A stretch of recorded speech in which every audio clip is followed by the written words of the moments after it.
ओम गंगणपते नमः। भक्तजनों, आप सभी का दिव्य रहस्य में हार्दिक स्वागत है। आप सभी भक्तजनों को अधिक मास की हार्दिक शुभकामनाएं। क्या आपने कभी सोचा है कि एक ऐसा महीना भी होता है जिससे स्वयं भगवान विष्णु ने अपना नाम दिया। एक ऐसा महीना जिसमें की गई छोटी सी भक्ति भी कई गुना फल देती है। और कहते हैं, जो व्यक्ति अधिक मास में यह कथा सुन लेता है उस पर भगवान विष्णु की कृपा बहुत ही जल्दी बरसती है। लेकिन आखिर इस कथा में ऐसा क्या रहस्य छिपा है जिसे सुनकर भगवान विष्णु स्वयं प्रसन्न हो जाते हैं। आज की यह कथा केवल कहानी नहीं बल्कि एक दिव्य रहस्य है। वीडियो को अंत तक जरूर सुनिए, क्योंकि अंत में मैं आपको एक ऐसा उपाय भी बताऊंगी जिसे अधिक मास में करने से बंद भाग्य भी खुल सकता है। बहुत समय पहले की बात है। देवताओं, ऋषियों और मनुष्यों के बीच एक विशिष्ट चर्चा हो रही थी। सभी यह जानना चाहते थे कि साल के बाकी महीनों की तुलना में अधिक मास इतना विशेष क्यों माना जाता है। तभी देव ऋषि नारद जी सीधे वैकुंठ धाम गए। वहां उन्होंने देखा कि भगवान विष्णु शेष नाग पर विराजमान है और माता लक्ष्मी उनके चरण दबा रही हैं और पूरा वैकुंठ दिव्य प्रकाश से चमक रहा है। तभी नारद जी हाथ जोड़कर बोले, हे नारायण, पृथ्वी पर लोग अधिक मास को लेकर कई प्रकार की बातें कर रहे हैं। कोई इसे शुभ कहता है तो कोई इस महीने में मांगलिक कार्य नहीं करता, लेकिन इसका वास्तविक रहस्य क्या है।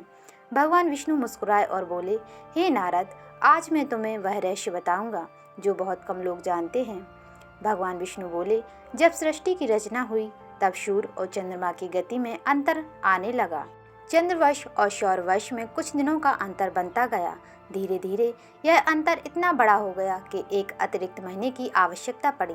लेकिन समस्या यह थी कि उस अतिरिक्त महीने को कोई स्वीकार नहीं कर रहा था। सभी महीनों के अपने देवता थे, लेकिन उस अतिरिक्त महीने का कोई स्वामी नहीं था, कोई सम्मान नहीं, कोई स्थान नहीं। वह महीना दुखी होकर देवताओं के पास गया, लेकिन किसी ने भी उसे अपनाया नहीं। आखिरकार वह रोता हुआ भगवान विष्णु के पास पहुंचा। उसने कहा, हे प्रभु, सभी मुझे तिरस्कृत कहते हैं, मेरा कोई सम्मान नहीं करता। तब भगवान विष्णु का हृदय पिघल गया। उन्होंने उस महीने को अपने हृदय से लगा लिया और बोले, आज से तुम मेरे समान पूजनीय हो। मैं तुम्हें अपना नाम देता हूँ। आज से तुम पुरुषोत्तम मास कहलाओगे।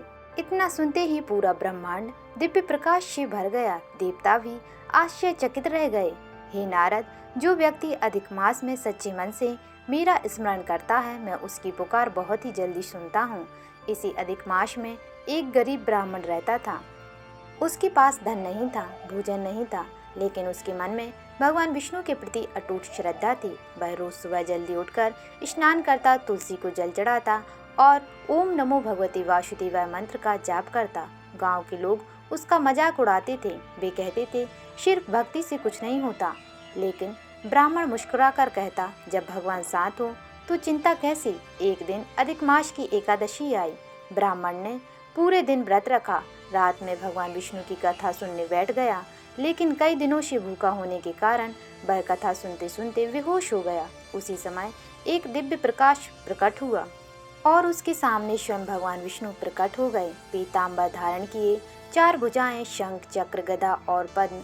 पूरा घर दिव्य सुगंध से भर गया। भगवान बोले, हे भक्त, तुमने अधिक मास में सच्चे मन से मेरी भक्ति की है। मैं तुमसे अत्यंत ही प्रसन्न हूँ। ब्राह्मण रोने लगा। उसने कहा, हे प्रभु, मुझे धन नहीं चाहिए, बस आपके चरणों में स्थान चाहिए। भगवान विष्णु मुस्कुराए और बोले, जो व्यक्ति अधिक मास में कथा सुनता है, भक्ति करता है और दूसरों को भी धर्म का मार्ग दिखाता है, मैं उसके जीवन के दुख दूर कर देता हूँ। इतना कहकर भगवान अदृश्य हो गए। लेकिन अगले ही दिन ब्राह्मण के जीवन में चमत्कार होने लगे। उसके घर अन्न आने लगा, सम्मान मिलने लगा और उसका जीवन सुख से भर गया। तो दोस्तों, यह कथा केवल धन प्राप्ति की कहानी नहीं है। इसका उद्देश्य है, जब पूरी दुनिया आपका साथ छोड़ दे तब भी भगवान विष्णु सच्चे भक्त का साथ कभी नहीं छोड़ते। अधिक मास हमें सिखाता है, जिसे दुनिया व्यर्थ समझती है, भगवान उसे भी महान बना सकते हैं। जैसे उस अतिरिक्त महीने को भगवान ने पुरुषोत्तम मास बना दिया, वैसे ही यदि आपका जीवन संघर्षों से भरा है तो भगवान आपकी किस्मत भी बदल सकते हैं। अगर आप चाहते हैं कि भगवान विष्णु जल्दी प्रसन्न हो तो अधिक मास में ये कार्य जरूर करें। प्रतिदिन ओम नमो भगवते वासुदेवाय का 108 बार जाप करें। शाम को घी का दीपक जलाएं, तुलसी माता को जल चढ़ाएं, विष्णु सहस्त्र और गीता का पाठ करें, गरीबों को भोजन कराएं, क्रोध और नकारात्मक शब्दों से दूर रहें। कहते हैं अधिक मास में किया गया छोटा सा पुण्य भी कई जन्मों के पापों को शांत कर सकता है। हो सकता है आपके जीवन में परेशानियां हों, काम रुके हों, मन अशांत हो या बार बार निराशा मिल रही हो, लेकिन याद रखिए अधिक मास भगवान विष्णु का प्रिय समय है। इस महीने में की गई सच्ची प्रार्थना खाली नहीं जाती। यदि आप सच्चे मन से भगवान को पुकारते हैं तो वे अवश्य ही आपकी सुनेंगे। तो अगर आप चाहते हैं कि भगवान विष्णु की कृपा आपके जीवन पर बनी रहे तो कमेंट में ओम नमो भगवते वासुदेवाय अवश्य लिखें और इस वीडियो को उन लोगों तक जरूर पहुंचाएं जो इस समय कठिनाइयों से गुजर रहे हैं। अगली वीडियो में हम जानेंगे कि अधिक मास में रात को सोने से पहले कौन सा मंत्र बोलने से चमत्कार होते हैं। उस रहस्य को जानने के लिए चैनल को जरूर सब्सक्राइब करें। जय श्री हरि।